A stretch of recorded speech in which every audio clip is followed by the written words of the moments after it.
Okay, now we're going to move on to professionalism. So, same again, looking back at, the year as a whole, but especially this year, one in particular opportunity that I got was an internship at Stockport County. I got that back at the start of pre-season, and I've now been there for a full year. And I feel like this has been the biggest sort of experience for me to improve my professionalism. Because apart from before this, I didn't really have a lot of professional settings. No, I did, but not real professional settings like what I am in now. So I feel like that's developing the most. And yeah, this is just one example. Obviously, the internship itself. However, I've actually been there for a year, and there's so many different parts of this internship that have developed me professionally. So I'm going to stick with this and just talk about and break down how this internship has developed me professionally in many different ways. So first of all, time management and discipline.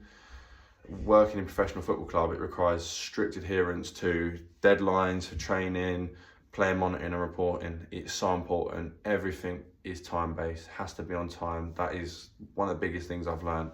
And at the end of the day, for me, some of how I believe what professionalism is, and that's time management's in that bracket. If I said what is professionalism, time management comes in there. So that's been huge for me. That's helped my time management, and that's developed me professionally. Communication skills. So working within an MDT, multidisciplinary team, you've got to report to other coaches and staff members within meetings. So being able to actually communicate within a meeting is something I've never done before, but it's something that I'm really comfortable doing now. And how you work with a team and communicate to, get something across, information across. Everyone needs to be on the same page within a club. And that's something I've done really well at this year. And, communication skills are one of the most important things within professionalism. So that has literally made me go up and up and up since I started doing the meetings, since I started, communicating better with my other staff members.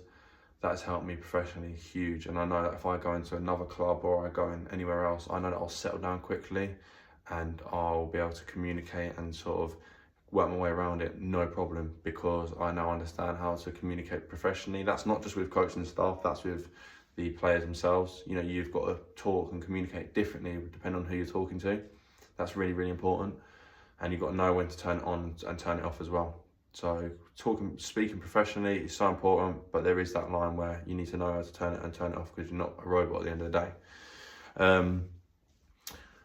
Adapting to the professional environment in the first place is probably the thing that actually sort of pushed me into realising right now I'm becoming more professional as a person within my workplace. Because when I first got in, I found it quite overwhelming. I found it quite hectic sort of place. I was like, wow, this place is crazy.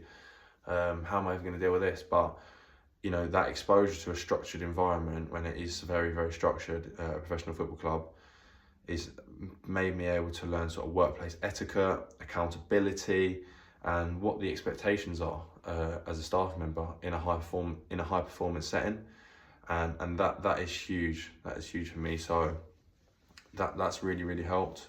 Just this opportunity itself and being exposed to it, that has brought my professionalism on leaps and bounds. And teamwork and collaboration. So that's, like I said, you working with an MDT, you've got other staff members, you're part of a team yourself. So you're looking after a team of players, but you guys are a team within itself.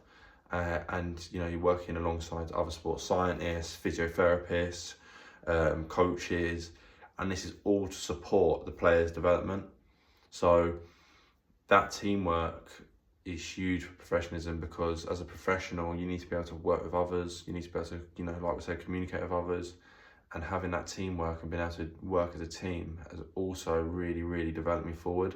So I know that I can go into another job anywhere else and I can bring what I've learned within the team and bring that into a new team. And I feel like I can work well with any team. So that will help me big time. Let's have a look. Problem solving and critical thinking. So in a club, everything's spur of the moment, things change real quick, and you've got to be able to think on your feet, make changes and adapt. And that's something that you need to be able to do in a professional environment, because if you can't adapt and change, you're going to get left behind, because at the end of the day, that's the environment adapts and changes and you need to change with it. So, you know, it could be anything. For example, training times change. So that changes everything. That changes the time we go in the gym, that changes the sort of time that we do our prehab, the time we have our lunch, analysis, it changes everything. So you've got to adapt and change and work out everything in the spur of the moment, which is something that I've been able to do, and I've taken it head on, and I'm comfortable doing that now. And then that is one of the other important things is actually, you know, dealing with data and the use of technology. That's huge. You know, that's huge. As a professional, you've got private information and data in your hands that, you know, you need to keep secure, and, you know, keeping that secure is the most important. And that's, as a professional, that is one of the most important things. You cannot have no data leaks, because if you do, you're going to be accountable. So that's something else you've got to look at massively.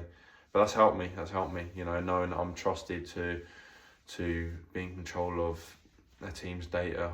It's helped me really, really massively, because I know that I'm trusted, and that means I'm obviously doing a good job of that, hopefully.